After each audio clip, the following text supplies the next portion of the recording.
Coach Heupel was talking about winning one-on-ones, and he's kind of reiterated and gone back to that quite a bit. How do you assess how you guys have done in winning those one-on-ones?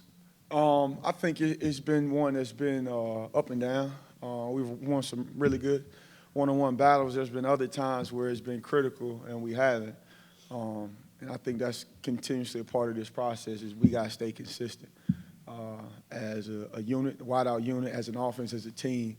That's kind of the name of what we are, man, is consistency. So the more often we can win those and the more consistently at any level, I think the better off we'll be.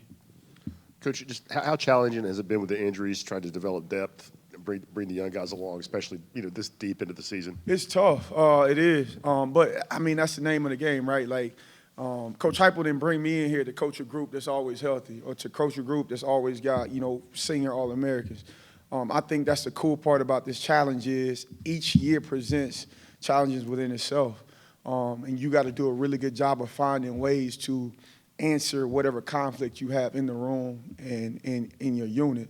And so when it's going good, right, it's easy to celebrate. But when it's not so good and you got conflict and adversity after adversity, man, it's important that you guys, that those guys see us as coaches face adversity the right way, handle it the right way, and they'll ultimately fall suit. So it has been a challenge, but it's been one of those things where the guys see me answer that. They see me kind of adjust to that, and I think they're able to feed off of that. I really do. So we're going to always accept challenges while I'm here, and we plan on continuing to do that.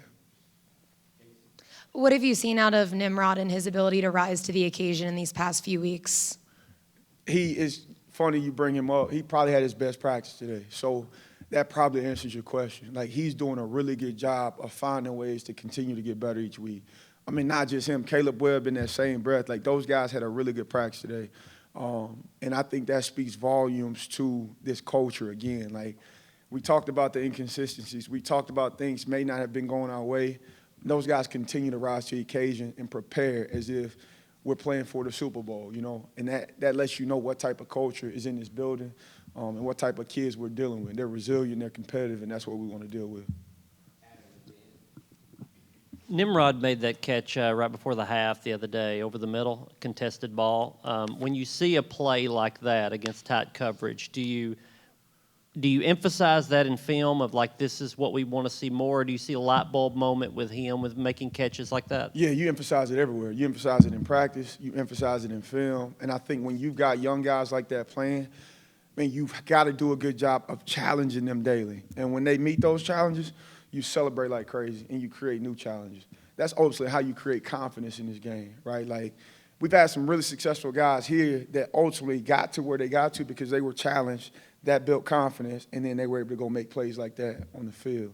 And I think Chaz making that play was a direct result of what we're doing every week and every day in practice. So we celebrate those type of plays like crazy because that's an SEC play. That's a routine catch in the SEC. And when guys are able to lift their level of play and reach that standard, it's exciting to see. And the most exciting part is the growth that comes after that. So he's in a really good spot. Like I said, those other young guys are in a really good spot. And we got to use that momentum to stay consistent and win these matchups on the outside. Kelsey, with Dante, what was allowing him to find some more success out on the perimeter, and what will be key for him this offseason when he gets back from his injury to build off of what he was able to do outside and carry that into next year? Yeah, I think, man, sometimes we, even me, look for, really complex answers. I think the answer for him was just he got comfortable, and that came with reps, right? He was halted in the spring. He had a hamstring injury.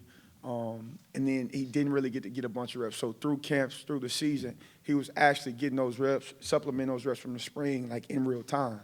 I think just the more he was able to play, the more comfortable he got. And we plan on this offseason being able to use that and help him going forward. So he just needed the reps, I think. Coach, what are you thankful for this holiday season? I'm thankful for you guys, man. You guys come in the rain jackets. And I forgot it was raining outside. But, man, just being able to be here in this position, I'm not sure if a bunch of you guys know, but, man, a couple years ago, I was a D3 coach, and I'm watching interviews like this of guys I look up to.